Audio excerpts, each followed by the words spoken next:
news at Parliament today. What should have been a straightforward vote to elect a Speaker in Parliament turned into a shambles after National appeared to force Labor to accept a hasty deal over select committee numbers in the middle of proceedings. Now, Labor denies this, but whatever happened wasn't as scheduled. The more formalities for the opening of the 52nd Parliament began with the swearing in of MPs. But things took a bit of a bizarre old turn when it came time to vote for the Speaker of the House, and National claimed it had a majority. Here's our political editor, Jane Patterson. I, Margaret Mary Barry, solemnly, sincerely and truly declare and affirm that I will be faithful and bear true allegiance to Her Majesty Queen Elizabeth II, her heirs and successors, according to law.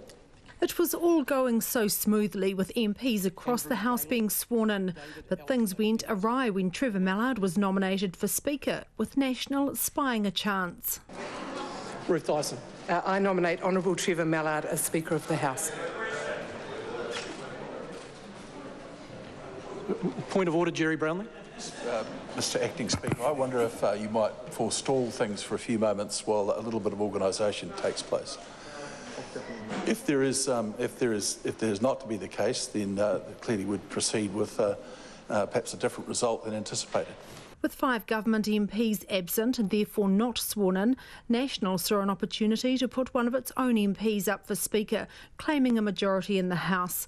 That led to a hasty consultation between Labor and National on the floor, where Labor agreed on the spot to increase Select Committee numbers from 96 to 108.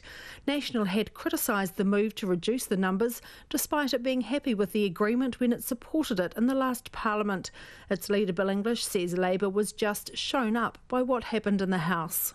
The government came to Parliament disorganised, didn't know its own numbers, took the risk of losing a vote on the Speaker, the most powerful position in Parliament. As a result of that disorganisation, we've now got an agreement which means that the opposition have the full complement of MPs participating in select committees. Before today's ceremony, National had already agreed to support Trevor Mallard in return for Labour's support of Anne Tolley as deputy. The Prime Minister Jacinda Ardern insists Labour knew it had the numbers but did not want to force a vote. It tends to be tradition that you'd prefer to have all parties supporting the Speaker, and we didn't want to have to ask the Speaker to vote for himself. So look, that issue could have been resolved in Business Committee. It was resolved there. A minor irritation. It's not going to stop the business of this government. The Leader of the House, Chris Hipkins, said they'd taken National at its word. Mr Mallard would be elected unopposed. We had 58 votes today to their 56. However, we were not anticipating a vote because we had previously indicated to them that we would offer them the Deputy Speaker's position rather than the Assistant Speaker position that oppositions have previously had, on the basis that we recognise that they're a large opposition and we wanted some goodwill. He said for Labour it was about the way Mr Mallard was elected. When the presiding officers are elected, they are elected with the full support of the House. So that's Trevor Mallard and Anne Tolley. How did that communication then roll out in the House? How did you become aware that National were potentially going to challenge or otherwise? When Simon Bridges turned around and shouted at Anne Tolley, you're standing for Speaker. So it was just through interjections on the floor that suddenly it became That's correct, clear to you that there might be a problem with that? That's correct, yeah. Whichever party was ultimately to blame, it was an unseemly and untidy way to start the 52nd Parliament, with Labour and National each pointing the finger at each other for the outcome.